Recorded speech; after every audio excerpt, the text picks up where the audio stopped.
Começou. Beleza.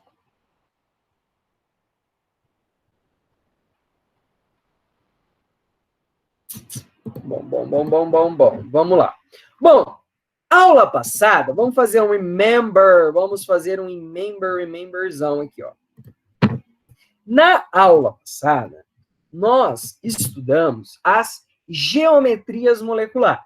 Estudamos hibridização e geometria molecular. Vamos lembrar o quê? Que geometria molecular, ela é de ligações covalentes, certo? Então, nós estamos estudando as geometrias de ligações covalentes. Vamos lembrar lá que as ligações iônicas, elas são tridimensionais, são arranjos tridimensionais, ou seja, ela não possui uma geometria específica, nem nada disso, né? Então, a gente pensa num cubo, é assim que ela é feita. Daí, deixa eu voltar aqui, nós vimos as geometrias das ligações covalentes e estudamos também a hibridização, né? Que é a mistura entre os orbitais. Não é nem S, não é nem P. Não é nem S, não é nem P, não é nem D. Então, ela é uma intermediária de energia.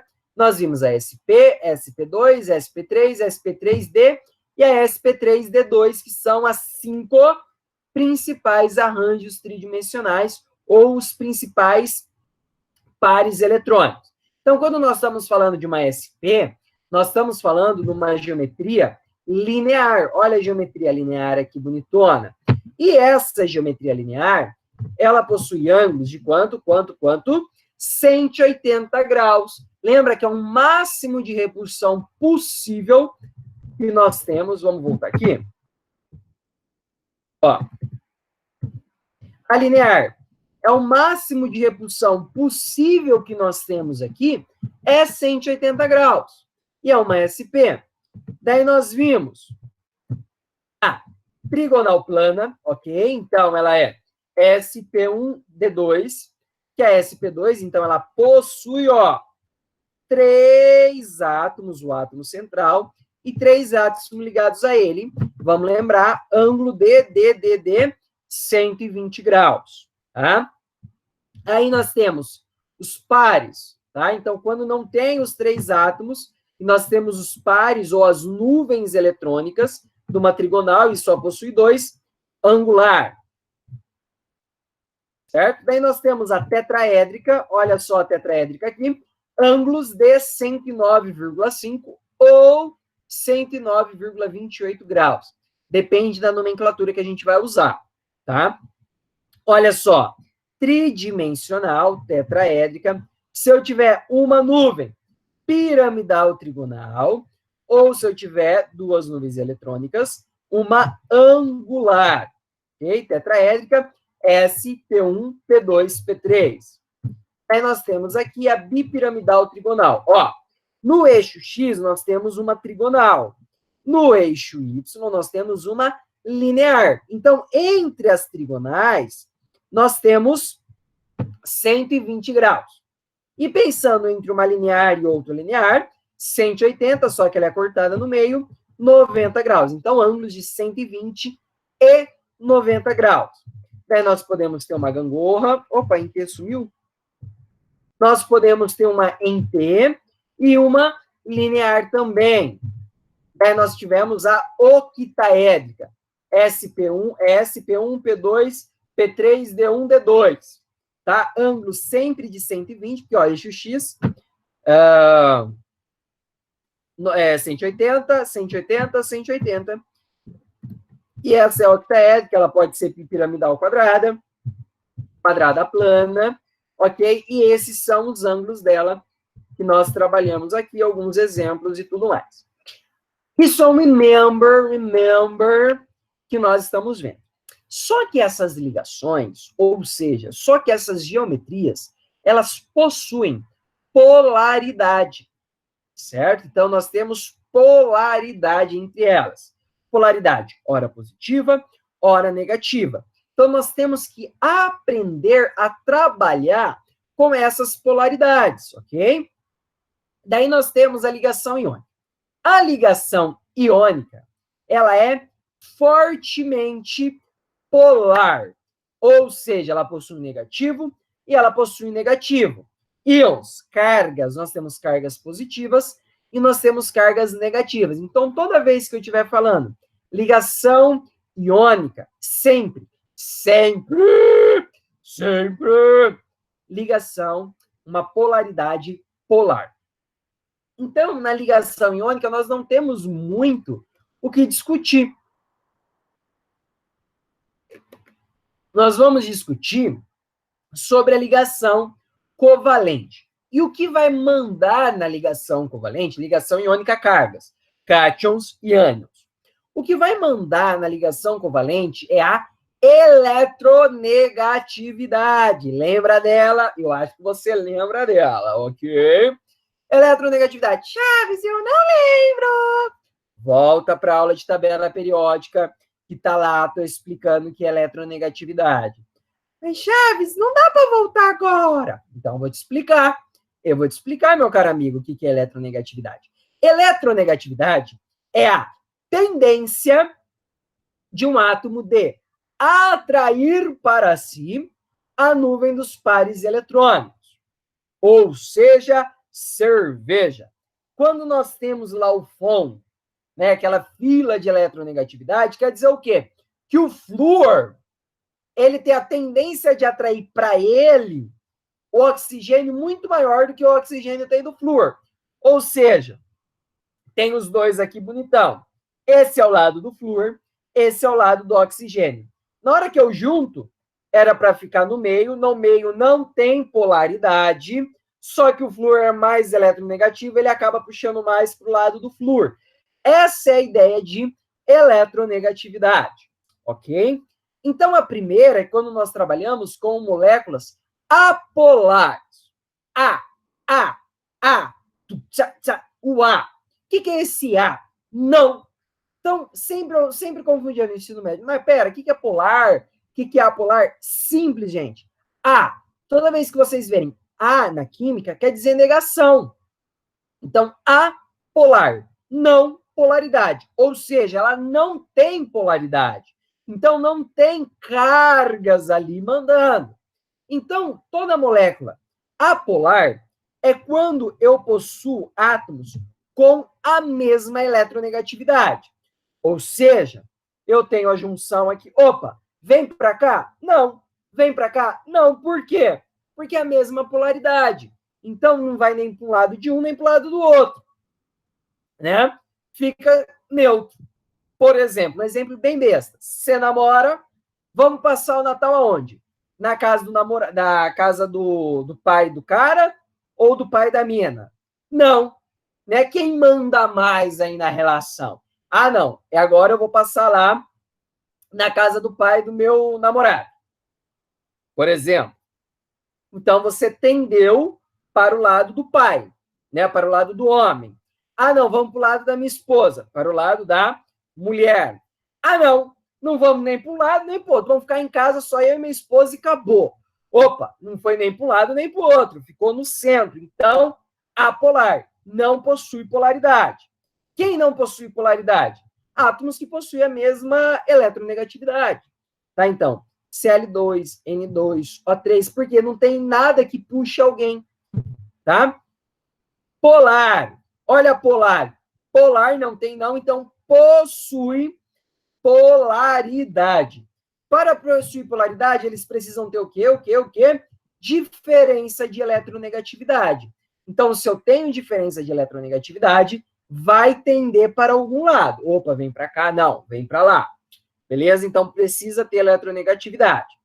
Sempre o mais eletronegativo, que eu falei, ó, atrai para si a nuvem dos elétrons do par, né, do par compartilhado. Então, quem tem mais eletronegatividade, puxa para ele. Vamos lembrar aquela filinha lá do FON, tá no seu slide de tabela periódica, olha lá.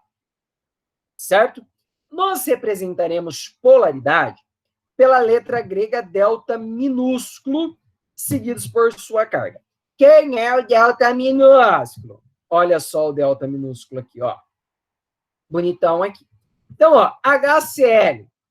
Então, eu preciso ter uma carga parcial negativa e uma carga parcial positiva. Quem vai dar minha carga parcial positiva? O mais eletronegativo. E a carga parcial positiva, o menos eletronegativo. Chaves, e aí? Tá. Como nós vamos entender a polaridade, se é polar ou não é polar, é o que nós chamamos de momento de dipolo. Momento de dipolo é esse mi minúsculozinho aqui, né? Um mi. Vai ser igual a carga parcial vezes a distância. Então, olha o mi aqui, ó. O positivo e o negativo. Então, é o produto dos dois, por essa carga resultante, vezes essa distância. Ok?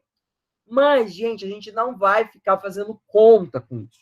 Eu coloquei aqui para que nós consigamos entender de onde vem, tá?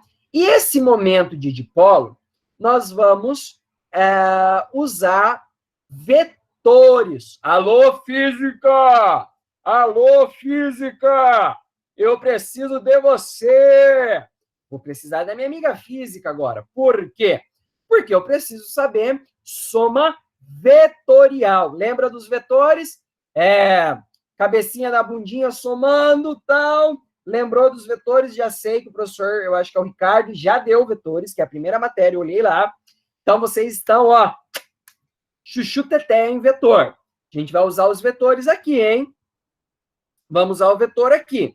O vetor, ele sempre vai indicar do menos eletronegativo ao mais eletronegativo. Ou seja, então, se eu fosse colocar um vetor aqui, viria do hidrogênio para o cloro.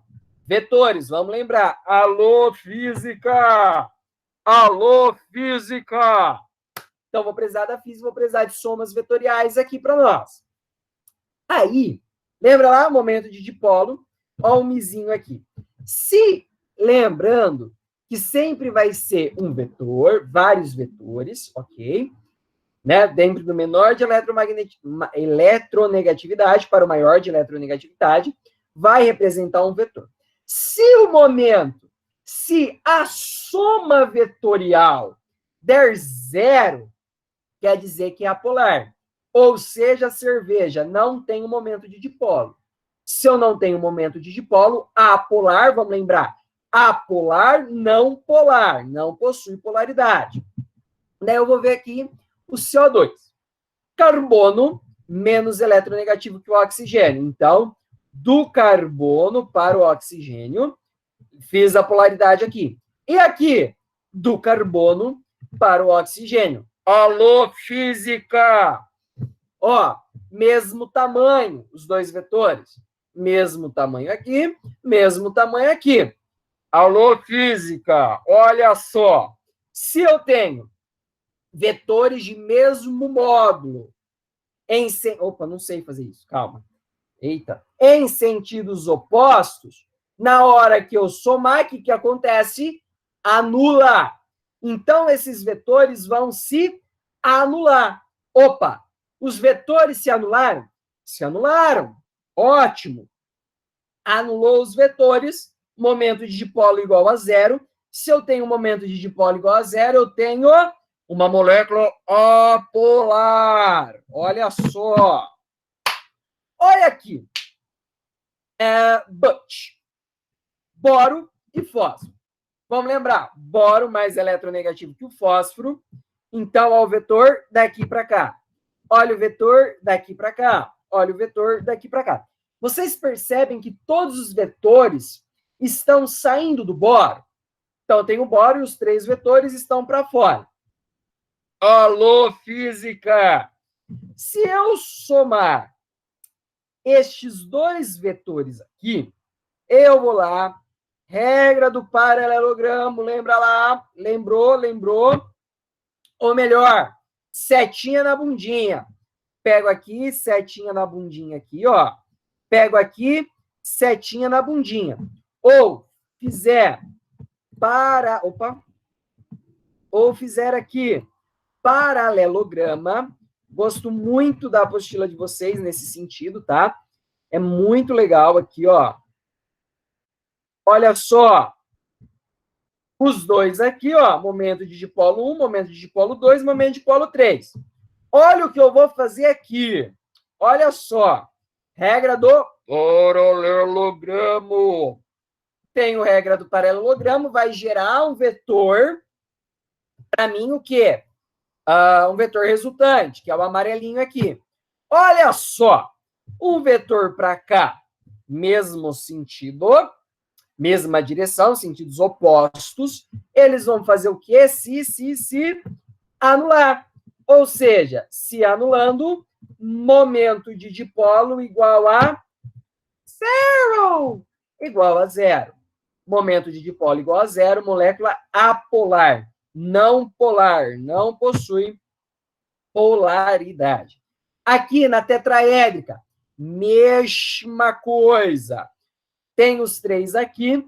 Esses três de baixo vai me gerar um vetor para baixo e um para cima, então vou ter dois vetores, mesma direção, acaba anulando. Então, quando nós temos moléculas melhores elaboradas, mais melhor de bom, a gente vai ter que fazer soma vetorial, tá? E daí eu vou precisar que você lembre lá da nossa amiga física, e nós vamos fazer aqui soma vetorial. Bundinha na cabeça, cabecinha na bundinha, regra do paralelogramo, que vocês quiserem, tá? Apolar, olha só, olha aqui, olha o trans dicloretileno. Tem um para cá, ó, hidrogênio, carbono, olha para cá, setinha para cá, hidrogênio, carbono, setinha para cima. Então, este daqui vai se anular com esse daqui, tá vendo? E o carbono com cloro, o carbono com cloro, vão se anular também, ó. Então, qual vai ser o momento de dipolo? Zero, tá? O transdicloretileno é apolar, só que o cis é polar, tá? Então, dicloretileno, um é polar, o outro é polar. Não, não. Quando nós entrarmos lá em isomeria, nós formos ver isomeria cis e trans, nós vamos ver que muda a polaridade de uma para outra, conforme o sentido, ó, de como nós colocamos aqui os Breguenite aqui. Apolar, boro e flúor, mesma coisa, a gente já tinha feito. Aí, nós temos os polares. Olha só os polares. Polares, momento de dipolo diferente de zero. Olha aqui. Quem vai entrar para nós aqui no momento de dipolo, ou que vai mostrar para nós os vetores, a nuvem não entra, só os átomos, tá? Que é uma bipiramidal. Então, ó, H para nitrogênio, H para nitrogênio, H para nitrogênio. Na hora que nós somarmos, vai dar o momento resultante, vai dar o vetor. Então, o resultado vai dar um vetor. Dando um vetor, momento de dipolo não é zero. Então, deu um vetor. Ai, Chaves, eu preciso saber esse valor? Não, não precisa saber esse valor. Eu quero que você só saiba que deu um vetor resultante. Deu um vetor resultante polar. Olha só. Somei aqui. Vocês estão vendo que estão no mesmo sentido? Ou seja, na hora que eu somar, vai me gerar um vetor resultante aí, tá? Vai me gerar aí um vetor que vai ser o vetor aqui, ó, de baixo para cima, de baixo para cima. Ou seja, soma vetorial deu diferente de zero, momento de dipolo resultante diferente de zero, polar. Aqui, mesmo exemplo. Aqui, mesmo exemplo. Mesmo exemplo. Tá. Olha aqui a cis. Olha o cis aqui, ó. H com H, H com H. Chaves, eu quero cortar o cloro com H. Não pode, por quê? Cada vetor tem um tamanho.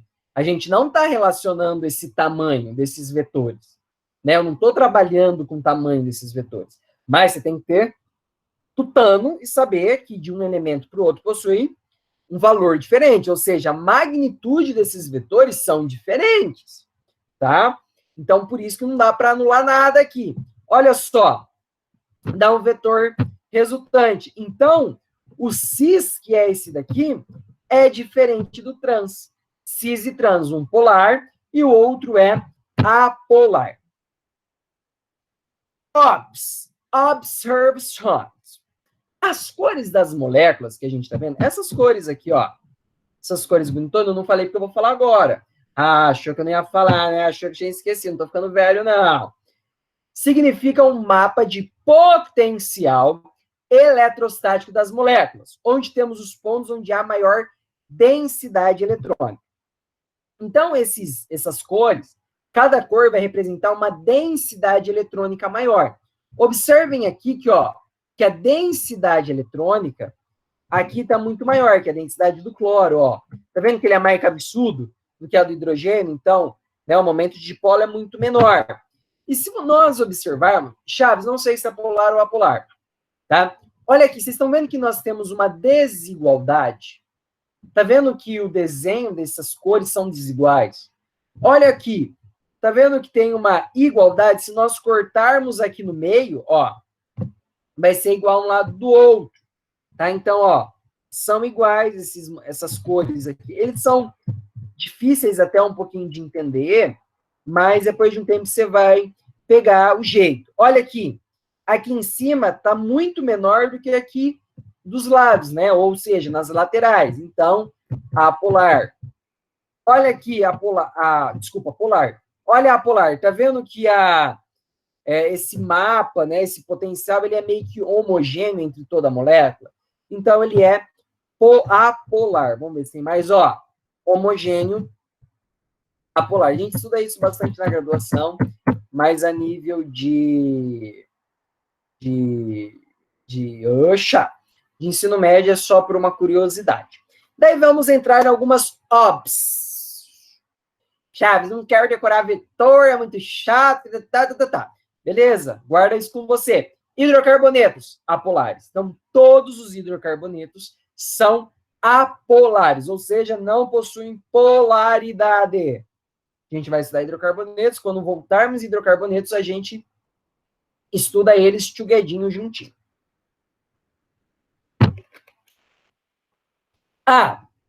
Toda molécula com geometria angular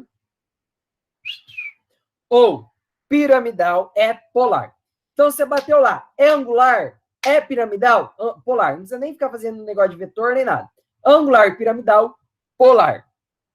Se o átomo central sofre geometria tetraédrica, trigonal ou linear e todos os ligantes forem iguais, todos, molécula é apolar, ou seja, não possuem polaridade.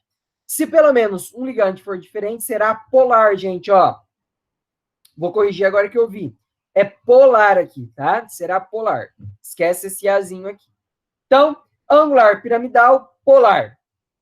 Tetraédrica, trigonal e linear com mesmos ligantes, apolar. Um ligante diferente, polar. Então, se nós voltarmos aqui, ó, eu gosto muito dessa parte da apostila, muito. Peguem, façam isso, ó. Soma vetorial, olha aqui, ó, momento de dipolo igual a zero, ó, linear, trigonal plana e tetraédrica. Cadê? Tetraédrica são apolares, certo? Não possuem polaridade com o mesmo ligante. Então, peguem aí, façam as somas vetoriais, tá? Bem legalzinho. O exemplo que ele mostra aqui é bem de boa, bem tranquilão, tá? Tiverem dúvida, me procurem. Dúvida vetorial, pode procurar o professor de física. Se não achar ele, pergunta para mim, porque eu já vi questões interdisciplinares, né? Então, questões interdisciplinares que envolvam soma vetorial, polaridade, geometria, daí mexe lá com a física, né? Que você precisa saber um pouquinho de física, tá? Mas não tem problema. Então, eu falei, agora a gente entra num ramo da química, que a gente vai precisar de física, a gente vai precisar de matemática e tudo mais. Eu não lembrei.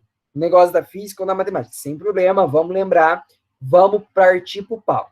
Beleza? Bom, chegamos ao fim. chegamos ao fim desse ciclo de ligações químicas, geometria molecular e ligações intermoleculares, que eu vou fazer um vídeo ainda e vou postar. Então, pode ter questões, ou podem existir questões que estão muito relacionadas entre si nesses aspectos, tá? Né? Então, tem polaridade, tem que saber de ligação, eu tenho que saber de geometria, para eu, consequentemente, saber de polaridade. Então, esses assuntos, eles meio que andam junto, tá? Então, é muito difícil você ver uma questão que envolva um assunto só, ou um aspecto só, tá? Vamos para uma questãozinha aí para nós sintetizarmos o bagulho. Os símbolos X e Y representam elementos químicos quaisquer, diferenciados por seus números atômicos Z. Sobre eles é correto afirmar que... então, vamos lembrar lá a nossa tabelinha periódica, eu vou usar ela, tá? Ó, Z igual a 19, X igual a 19 e Y igual a 17. Então, ó, 19 e 17. 19, 17. 19, 17. Ou seja, eu tenho aqui, família 1A, um elétron. Eu quero dar este um elétron. Aqui, família 7A, eu tenho 7 elétrons, eu quero ter 8. Eu quero receber um elétron.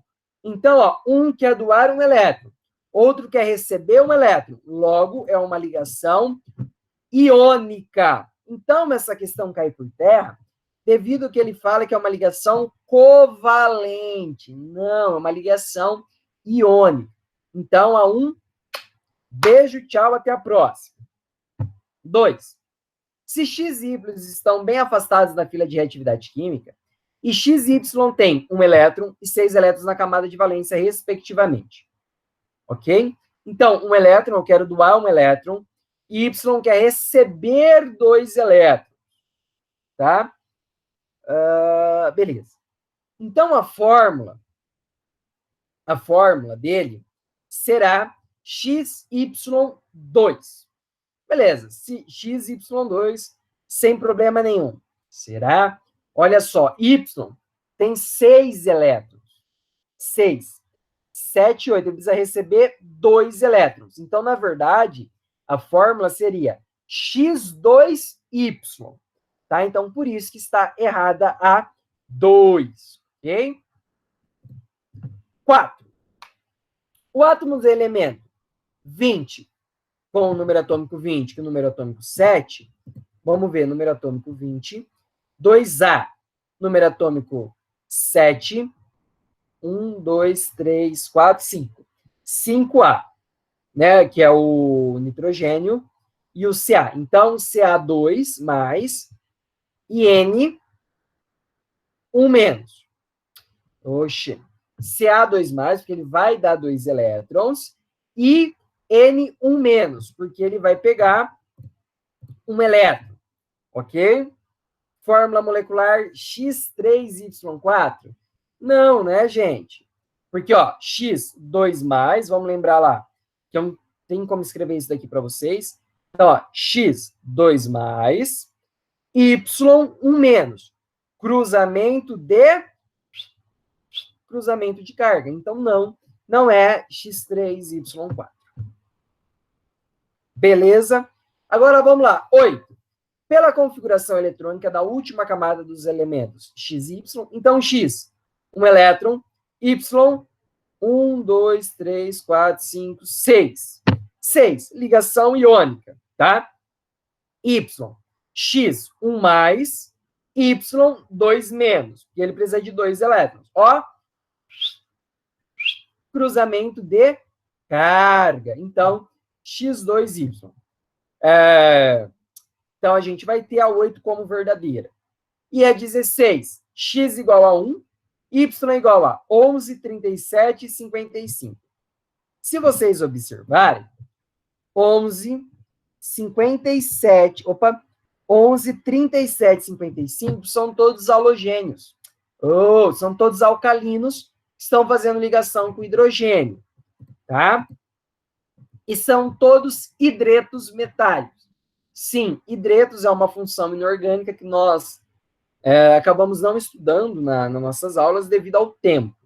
Tá? Então, sim, é um hidreto metálico e ela é formada pelos alcalinos, né? Pela série dos alcalinos e pelo hidrogênio, por isso hidreto. Beleza, gente? Dúvida?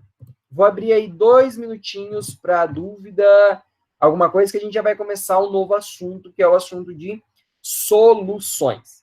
Sei que essa matéria é um pouco pesada, né? Essa série de matéria é um pouquinho pesada, eu acho. Mas com o tempo, com o exercício, vocês vão digerir ela melhor. Prometo. Prometo. Vocês irão digerir ela bem melhor. Tem alguma dúvida, gente? Porque eu vou finalizar esse assunto e no final a dúvida vai ser sobre soluções. Tem alguma? Falem comigo, alguém fala comigo. Um minutinho. Olha que beleza, a aula tá ótima, não tem nenhuma dúvida. Não, nenhuma. Vou seguir o baile. Finalizamos.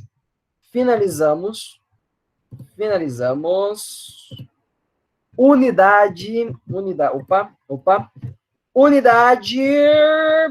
4. Finalizamos a unidade 4. Belezeira. Está aí geometria molecular e polaridade. Já tem uma listinha lá para vocês, tá? Então, unidade 5, voltando. Darei uma videoaula sobre ela, bem simplona. E aí nós finalizamos a frente A. Olha que beleza! Uhul! Frente A, finish. Daí agora, gente, como eu falei, nós vamos entrar num assunto que eu gosto bastante, que é a minha área, na verdade. É o que eu gosto de fazer, que é a parte de ligações químicas. Que é a parte de fisicoquímica. Quando nós trabalhamos fisicoquímica, nós temos soluções, propriedades coligativas, equilíbrios químicos, cinética química, termoquímica e eletrólise, pilha e esses balacobaco todo, tá? Então, a gente acaba estudando esse conjunto, né? A fisicoquímica, o que o pessoal acaba não gostando muito, devido a ela precisar fazer conta. E tem alguns vestibulares que, sim, tem umas contas muito capirotescas, tá?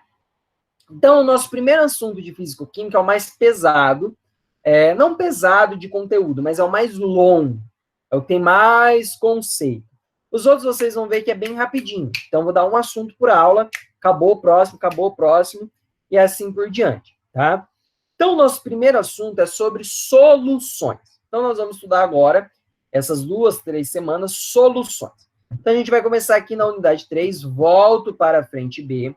Então, você que estava perdido no planeta, vai se achar agora, porque a gente vai começar assunto novo. Não vou buscar conceitos em outros momentos. Então, assunto novo, unidade nova, frente nova. Então, estamos inaugurando a frente de fisicoquímica. Química geral já estamos mandando tchau para ela, para a gente começar a química orgânica também, tá? Então, nós vamos separar entre conceitos gerais ou conceitos abrangentes que nós vamos usar, tá? Que é essa unidade aqui. Como vocês podem ver, o conteúdo, a teoria dela é bem rapidona, mas ela demanda um tempo importante, tá? Daí depois nós entraremos na parte de concentração entre molaridade, molalidade, concentração comum, titulação. Ano passado, no Enem, que é uma questão de titulação que eu considerei a questão mais difícil da prova, né? Porque a titulação o pessoal não dá muita importância, ou não, né? Fica meio assim, né?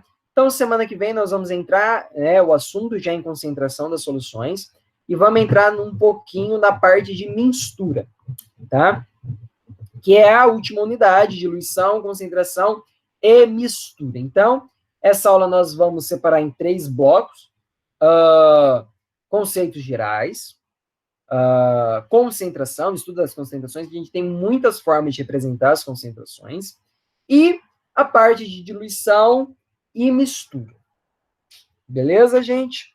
Então, vamos para frente, que atrás vem gente. Vamos para frente. Bom, como eu falei, vocês já estão com o material aí, tá? Vocês já têm esse material, estudo das soluções. Já está lá no Classroom, não postei ainda no plural, vou postar hoje já para vocês no plural, tá? Para quem for usar o plural, vai estar lá sem problema nenhum. Bom, quando nós começamos a estudar as soluções, nós temos que primeiro entender o que é uma dispersão. Lá na frente, a gente vai falar um pouquinho mais de dispersão, por exemplo. Exemplo mais prático de dispersão.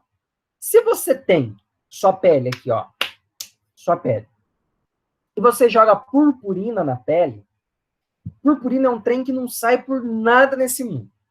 Né, o pessoal aí, minhas amigas sempre falando de Chaves, do céu, eu penso 10 vezes a gente passar purpurina no carnaval, porque aquele negócio você lava, e não sai aquele trem, né? O que quer dizer isso? Sofreu uma dispersão. Então, é quando uma mistura, ou uma solução, ou uma substância, acaba se alojando em outra, acaba se grudando em outra. Então, ó, é toda mistura de duas ou mais substâncias. Então, quando nós temos mistura, que a gente estudou o tópico separação de mistura, né, o capítulo anterior que nós vimos, nada mais é que uma dispersão, tá? Então, mistura é uma dispersão, né? Ou seja, é quando uma mistura ou uma substância está disseminada em outras, numa segunda. Ou uma cama, eu vou lá e coloco uma coberta em cima da cama. Claro, gente, são exemplos macroscópicos, tá? São exemplos macroscópicos, tá? Então, a gente tem que pensar isso em microscópio, né? Em átomo, em molécula, tá? Então, ele está disseminado nessa segunda partícula, ok? Então, todas as misturas são e sofrem uma dispersão. E essas dispersões, elas recebem um nome, né? É o que nós chamamos de uma solução verdadeira, uma dispersão coloidal ou coloides. Nós não teremos tempo de estudar coloides, que é, né, no ensino médio, no normal. Coloide é logo em seguida de soluções, tá? Mas raramente os cursinhos tratam sobre coloides ou dispersão coloidal, porque é um assunto que não está caindo tanto. É legal, mas não está caindo tanto. Se vocês quiserem, eu monto um material para vocês, né, uma pequena fichinha resumo de coloides e dispersão coloidal e mando para vocês, vocês vão ver que é bem de boas. As soluções que nós vamos estudar são soluções, desculpa, são soluções verdadeiras. Ou seja, as partículas, elas possuem um diâmetro menor que 1 nanômetro. Então, se tem um diâmetro, né, as partículas da água, as partículas do sal, possuem um diâmetro menor que 1 nanômetro, 10 a menos 9, se eu não me engano, isso, pico que é 10 a menos 12 do metro, é uma solução verdadeira. E nós que vamos estudar aqui soluções, ou o tópico de soluções que nós estudamos, é referente a soluções verdadeiras. Então, a partir de agora, a gente só vai estudar soluções verdadeiras. Beleza? A coloidal, de 1 nanômetro a 1000 nanosmetros. E a dispersão grosseira, ou suspensão, é uma dispersão que tem um diâmetro acima de 1000 nanômetros, por exemplo, água e areia. Né? Então, se você olhar, não é uma solução, porque uma não está dissolvida ou diluída na outra, tá? Por isso que nós chamamos de dispersão grosseira. Aqui nós vamos trabalhar só com soluções verdadeiras, tá? Então, vamos para os nossos primeiros conceitos gerais. Bom, para ele ser uma solução verdadeira, nós teremos que ter sempre uma mistura homogênea. Então, quando nós estudamos soluções, nós estamos falando de misturas homogêneas, tá? Então, para estudar soluções, ele tem que ser uma mistura homogênea. Vamos lembrar, mistura homogênea é aquela que eu vejo uma fase só. Por exemplo, água e sal, né? Água e açúcar, ou uma água, um tangue na água. Eu vejo só aquela cor do tangue. Eu não vejo os cristais do tangue. Tá? Então, ele tem que ser uma mistura homogênea. Beleza, gente? Sempre uma mistura homogênea. Daí nós temos algumas palavrinhas que nós trabalhamos quando nós falamos de soluções, que é o soluto e o solvente. Então, vocês vão ver eu falando sempre soluto, solvente, soluto, soluto, é a massa do soluto, não, é a massa do solvente, né? Então, o soluto, ele sempre vai ser aquele que está em maior quantidade, e aonde a substância vai ser dispersa na solução. Lembra da dispersão? Então, uma segunda solução vai ser dispersada nessa. Então, essa segunda solução vai ser dispersada nessa. Quem que é essa? O soluto, que é a maior quantidade. E o solvente está em menor quantidade.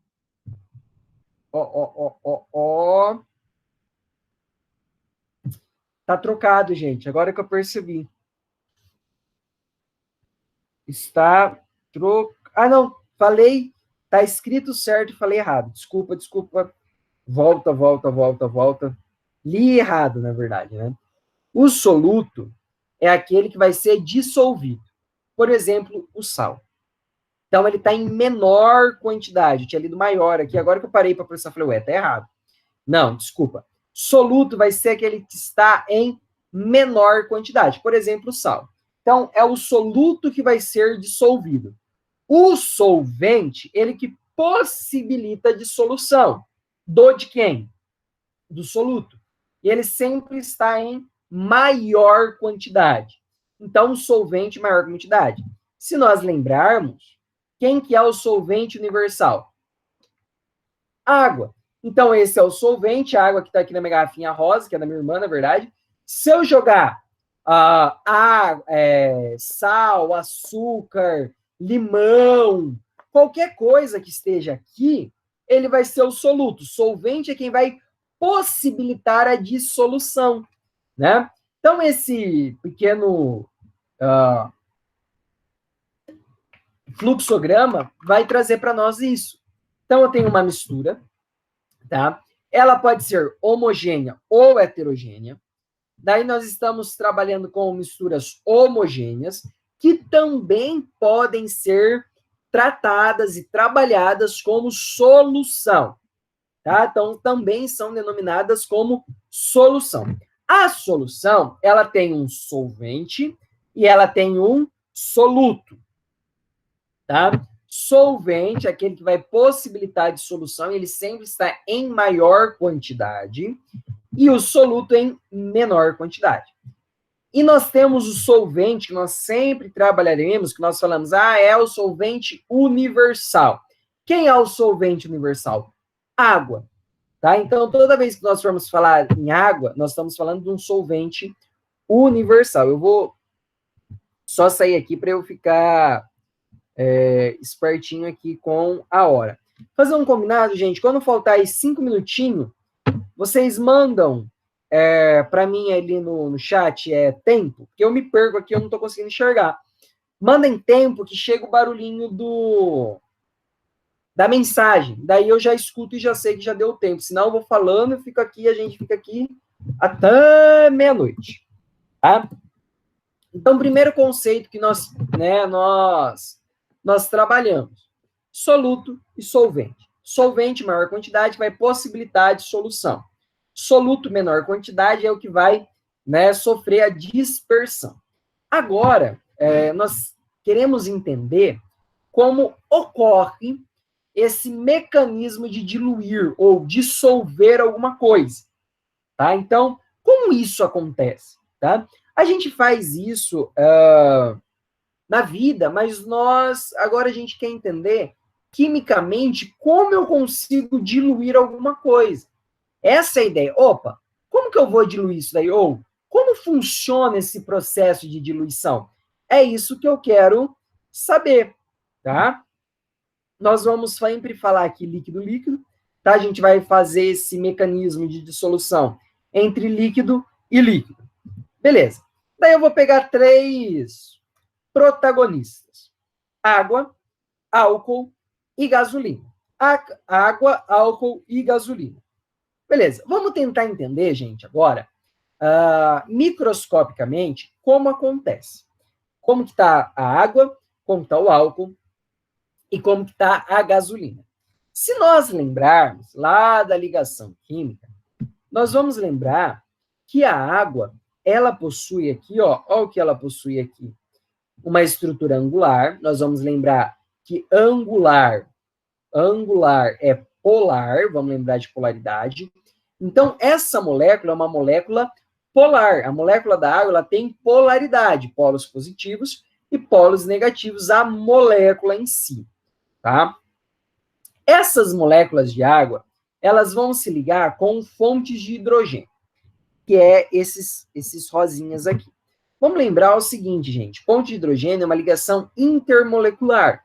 Eu não dei aula ainda, vou trabalhar com vocês ela, né, no vídeo, mas vocês vão entender bem. A ligação de hidrogênio é uma ligação entre os fons ligados a hidrogênio, flúor,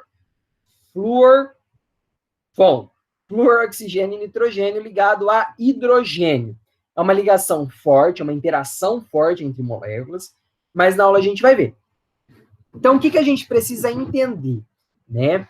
Água polar, tá? Possui uma polaridade, uma ligação de hidrogênio. Álcool polar também, ó. Olha a molécula de álcool aqui, ó, angular, o átomo no central. Se é angular, o álcool também é polar e ligado por fontes de hidrogênio também. Então, lembrando, água polar, álcool polar, interações, ligação de hidrogênio.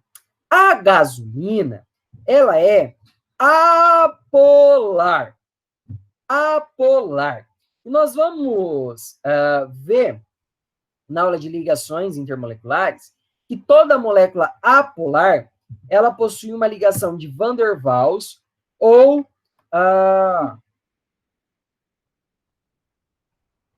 dispersão de London, tá? Então, moléculas apolares, né? A gente vai ver que ela possui um momento de polo para as laterais, positivos e negativos, só que eles são fracos. É uma ligação fraca, tá? Então, nós não temos carga que atraia uma a outra, tá? Então, ela é apolar, não possui polaridade, ok? Aí, então, vamos lá, voltando. Água, polar, álcool, polar, gasolina, apolar, tá? Daí eu vou fazer o seguinte, eu vou misturar a água e o álcool. Eu vou colocar lá água e álcool. Se nós olharmos, nós vamos perceber que é uma mistura homogênea. Uma mistura homogênea. Beleza, lindo, de bonito, maravilhoso, ostentação. É uma mistura homogênea. Opa, é homogênea, é uma solução.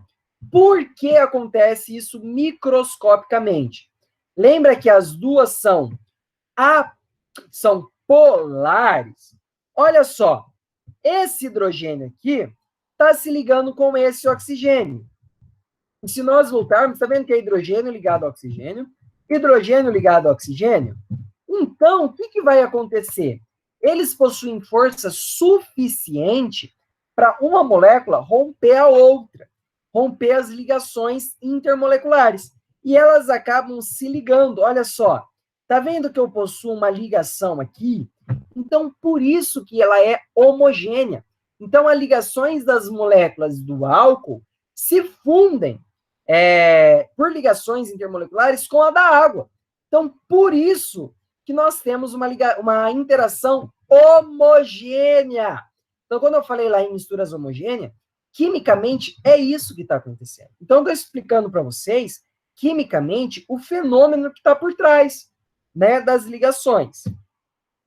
Agora eu vou misturar álcool e gasolina. Olha só. Olha só. Olha aqui. Olha ali. Olha lá, não se mistura. Não é verdade? Olha aqui, eu consigo ver a gasolina, consigo ver álcool. Vamos lembrar que a gasolina é um óleo, tá? Um óleo. Não se mistura. Chaves, por que não se mistura? Você está vendo que eu não consigo disseminar essas moléculas entre essas, porque as ligações intermoleculares são diferentes. Uma é dispersão de London e a outra é dispersão de ligação de hidrogênio. Então, por isso que elas não se ligam, porque quimicamente eu não consigo ter interação intermolecular entre elas. Porque uma é polar, né? Polar, quem possui polaridade? Água. E a outra é apolar, ok?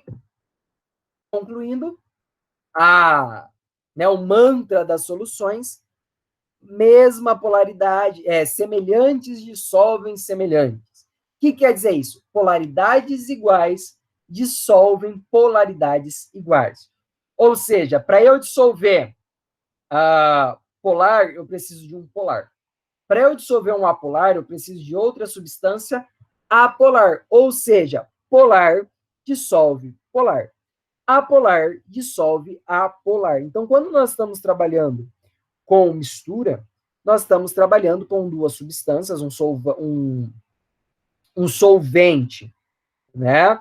E um soluto de mesma polaridade, gente. É isso que vai acontecer.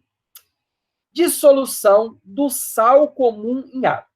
Beleza, vimos água e álcool, água e gasolina, e nós vimos a diferença. Ó, água e álcool se dissolve porque um é polar e o outro polar. A gasolina não se dissolve porque um é polar e o outro é apolar. Ambos líquidos. Agora nós vamos ver quando nós temos um iônico, por exemplo. O sal é iônico. Olha aqui, o sal, olha o arranjo tridimensional que eu falei, né? Arranjo tridimensional entre cátions e ânions. A água polar, possui polaridade positiva e polaridade negativa. O que acontece? A água, ela vai quebrando esse arranjo tridimensional, porque ela possui polaridade, vamos lembrar que as substâncias iônicas, elas são polares por toda a vida, tá? Então, o que acontece? O cátion, aqui Na, ele vai atrair para ele o lado negativo, que é o oxigênio, né? Negativo atrai positivo, positivo atrai negativo. O cloro, por sua vez, ele vai atrair o lado positivo, que é o lado dos hidrogênios. Então, vocês viram que o sal, ele conseguiu entrar nas moléculas de água e por interações intermoleculares, nós conseguimos dissolver a água, porque ela é polar e o outro é polar. Então, só a nível aqui de leitura. A extremidade negativa de algumas moléculas de água tende a atrair os íons de Na+, do retículo cristalino do sal, que eu acabei de fazer, né? Que eu acabei de falar. A parte negativa, que é o oxigênio, acaba atraindo para ele o Na e acaba meio que quebrando, né, esse retículo cristalino. A extremidade positiva, por sua vez, tende a atrair os íons Cl- do retículo. Este fenômeno que eu falei, atrai do sal ou de outras moléculas iônicas, é o que nós chamamos de solvatação dos íons. Eu não dava essa ideia de solvatação, né, nas aulas para ganhar tempo, só que me veio a dona Uel, ano retrasado, e me coloca um tópico no seu edital, solvatação. Eu falei, opa, vou ter que colocar. Então, essa é a ideia de solvatação, solvatar algo, que é moléculas iônicas disseminadas em moléculas de água. Posso ter uma dissolução entre gás clorídrico e água. Essa dissolução, ela forma uma nova ligação. Então, não é uma mistura, porque eu estou formando um novo composto. Olha só, eu estou formando hidrôncio ou hidroxônio, que é o H+, né? Que a gente fala de H+. Então, isso aqui não é uma mistura, por quê? O ácido clorídrico, em água, a água vai acabar quebrando as moléculas do HCl. Então, quebrou ligação, tá? Então, não é mistura. Até agora, nós estávamos quebrando interação.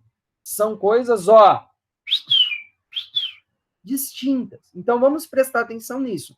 Então, essa dissolução de gás clorídrico com água, ou um ácido, né? O que acontece? Não forma uma mistura. Por quê? Porque eu estou formando uma nova, eu estou quebrando ligações, e não mais interação.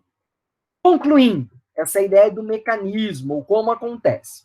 Nas soluções aquosas, podemos encontrar o soluto da forma de apenas de molécula. Açúcar, apenas íon, ou mistura de moléculas íons, que ocorre com os ácidos. Daí nós temos outra ideia, né? Outros termos. Então, essa matéria, a gente trabalha bastante com termos. Primeiro termo, nós temos uma solução eletrolítica. Solução eletrolítica, toda vez que você fala, solução eletrolítica, opa, é uma solução que ela vai conduzir elétrons. Lembra quem conduz elétrons? Conduz eletricidade. Se conduz eletricidade, conduz corrente elétrica. Então, toda vez que vocês falarem, é uma solução eletrolítica, sal, gente, sal em água, uma solução eletrolítica, conduz corrente elétrica. Então, água pode conduzir corrente elétrica? Pode, né? Que é uma solução eletrolítica. A solução não eletrolítica é uma solução que não conduz corrente elétrica, tá? Então, a gente tem a presença de soluções eletrolíticas, nós temos a presença de soluções não eletrolíticas, ok? Regra de solubilidade. Polar dissolve polar, apolar dissolve apolar. Só deixa eu dar uma olhada no tempo, vai dar para eu falar o que eu quero. Aí nós entramos no fenômeno que nós chamamos de fenômeno de saturação, né? Vamos brincar aqui. Quando a gente fala assim, eu tô ficando saturado, eu tô chegando no meu ponto de saturação, hein? O que quer dizer? Você não tá aguentando mais a pessoa. Ou, tá muito distante o meu ponto de saturação. Ou, aquela pessoa não me encheu tanto o saco, assim, não me saturou tanto. Então, não chegou no seu ponto de saturação, você tá aguentando, tá de boas, tá lá, pá, oxe, é hoje esse fone. Então, você não chegou no seu ponto de saturação. Daí, você tá chegando, tô ficando saturado, você tá aguentando, mas um desviozinho que a pessoa fazer, você já manda embora, manda correr, e você já não aguenta mais. Enquanto você tá com seu ponto de saturação, o ser humano lá longe, ultrapassou. Você tá super instável, qualquer pessoa você briga, qualquer assunto você briga, qualquer coisa você, né? A mesma coisa acontece aqui, que nós chamamos de ponto de saturação. Quem vai me falar de ponto de saturação é o soluto. Ele que vai me falar, o ponto de saturação tá chegando, tá chegando, tá chegando. Então, nós classificamos o ponto de saturação através do coeficiente de solubilidade, que é o C. Então, é a quantidade necessária, determinadas condições de temperatura e pressão. Então, o coeficiente de solubilidade, ele que vai dar para nós a ideia de saturação. Então, por exemplo, meu coeficiente de saturação é 100. Cheguei em 100, opa, estou saturado. Antes de 100, tô de boa. Depois de 100, eu já estou pistolado, querendo chutar um, matar um, né? Então, você chegou no seu ponto de saturação. Então, quem que vai dar para nós é este coeficiente de coeficiente de solubilidade. É o C, tá? Não é CS, é o C. Quando o C é próximo de zero, dizemos que as substâncias são insolúveis, ou seja, immiscíveis, tá? Então, o ponto de solubilidade é baixo, né, bem baixo entre as duas substâncias, entre o soluto e o solvente, nós dizemos que é praticamente immiscíveis, ou seja, não se mistura, ou seja, polar e apolar. Quando as duas substâncias dissolvem em qualquer proporção, dizemos que ela é totalmente miscível. Em função desse ponto de saturação, nós vamos classificar os solutos. Aí nós podemos ter solutos insaturados, saturados, saturados com corpo de fundo e supersaturados. Então, nós vamos ter quatro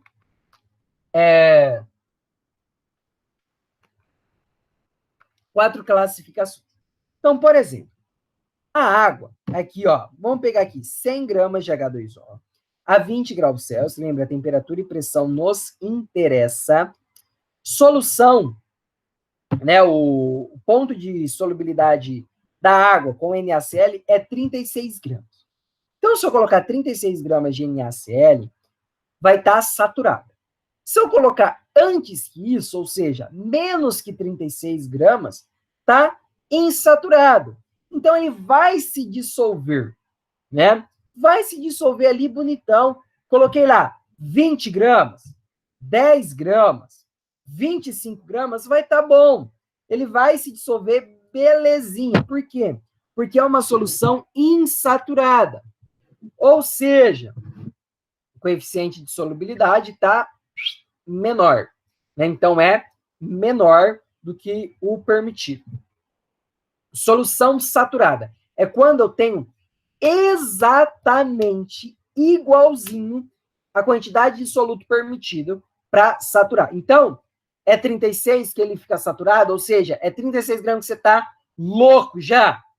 Então, a solução saturada é quando eu tenho exatamente 36 gramas. Nenhum a mais, nenhum a menos. É 36 gramas perfeitamente, tá? Daí nós temos saturados com corpo de fundo e supersaturados. Por exemplo, eu passei de 36, coloquei 40. Opa, supersaturou, porque a saturação dele é 36. Chaves, não está entendendo. Fala isso para nossa língua atual. Por exemplo, você pega lá seu cafezinho. Que delícia, meu cafezinho. Você vai colocar açúcar. Colocou. Chega um ponto que está diluído. Você colocou lá. Adianta você ficar colocando açúcar, açúcar, açúcar, açúcar, açúcar, açúcar, açúcar, açúcar. Não, porque não vai adiantar você ficar colocando um monte de açúcar. Porque na hora que você termina de beber, é aquele toletão de açúcar lá embaixo. Por quê? Passou o ponto de saturação do café. Passou o ponto de saturação do suco. Então, você pode colocar. Por quê? Só vai dissolver aquele tanto para aquela quantidade de água. Acabou. Então, ó, eu coloquei lá sal. Posso colocar sal o dia inteiro.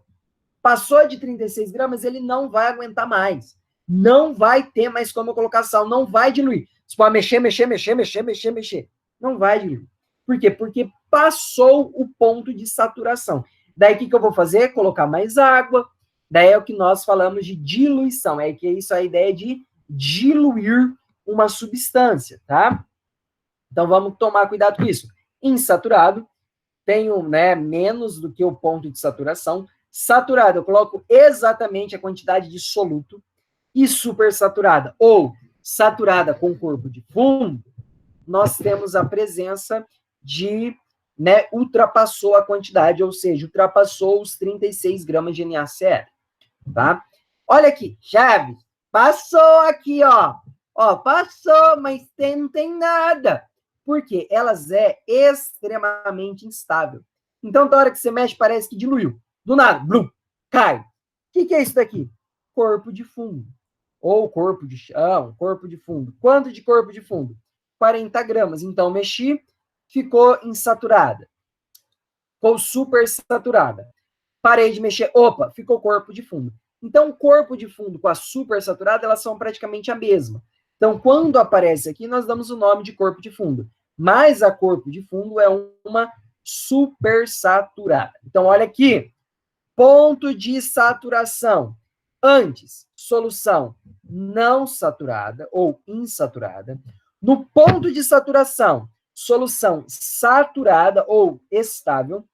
Passou daqui, solução supersaturada e solução extremamente instável. Aí, meus amigos, nós temos a curva de solubilidade. Lembra que temos pressão e temperatura influenciando? Então, essa aqui é uma curva de solubilidade. Tá? Curva de solubilidade. Vamos entender essa curva, porque essa matéria, ela tem bastante gráfico. Muito, muito, muito, muito gráfico.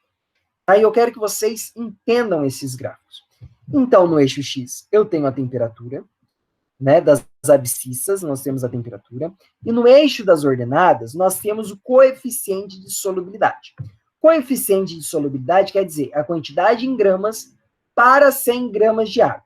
Então, quantidade de gramas de KNO3 para 100 gramas de água, tá? A uma determinada temperatura. Então, por exemplo, vamos pegar uma aqui que esteja aqui, ó. Então, a 100 graus Celsius, o coeficiente de solubilidade é 250 gramas de KNO3 para 100 gramas de água. Então, se eu tiver lá 100 graus Celsius, eu posso colocar 250 gramas de KNO para 100 graus Celsius, que vai estar saturada, tá? Que vai ser o coeficiente de solubilidade. Então, essa curva, vocês estão vendo que ela tem uma diferença conforme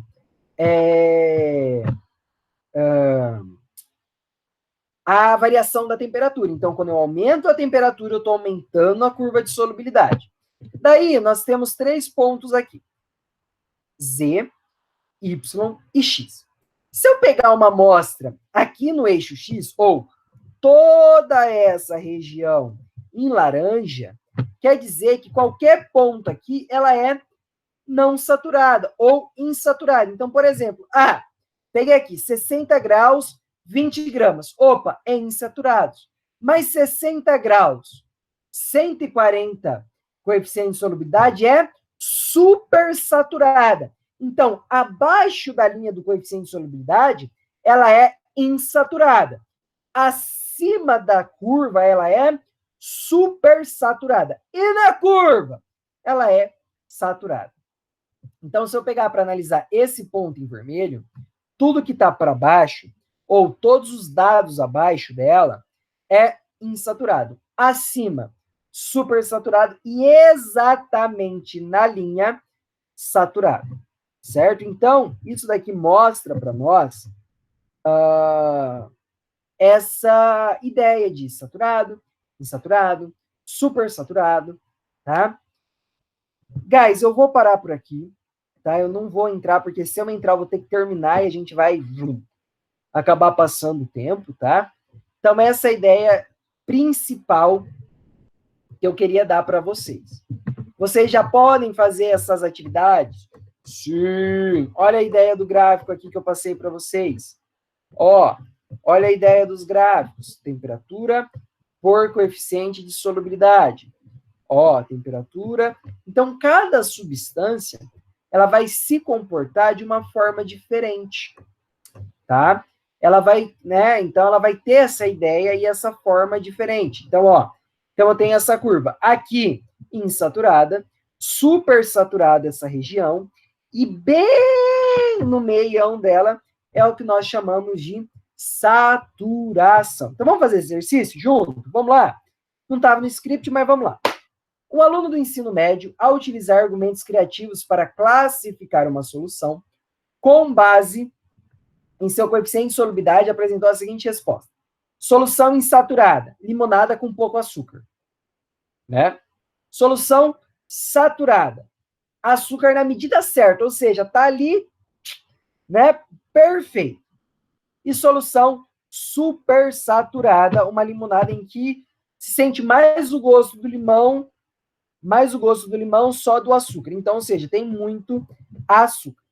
A professora explicou que o coeficiente de solubilidade varia de acordo com o soluto, com a quantidade de solvente, com a temperatura em que se encontra a solução. Fazendo uso do gráfico acima, cuja curva mostra a quantidade máxima, analise o gráfico dizado pela professora e explica com base no conceito do aluno as situações representadas pela solução A e B, justifique cada solução.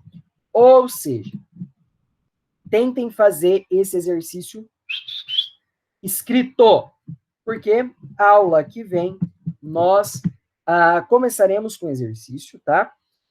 Sobre isso, eu vou retomar essa ideia de solução. Foi só um primordialzinho, só para a gente começar.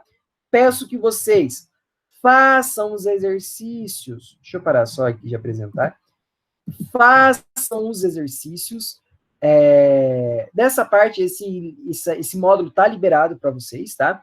Então, semana que vem eu vou terminar um pouquinho alguns exercícios e soluções. Tá? Então, essa é uma bem teórico, assim, os exercícios são bem tranquilos, tão poucos, né? Tem até poucos exercícios desse assunto. Então, não vou fazer agora, eu quero que vocês façam esse exercício dissertativo. E, ó, vamos treinar a escrita. Vamos treinar a escrita para a gente começar corrigindo ele. Dúvida, gente? Dúvida?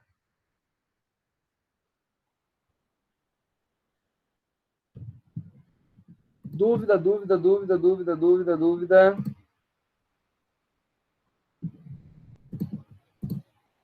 Alguém?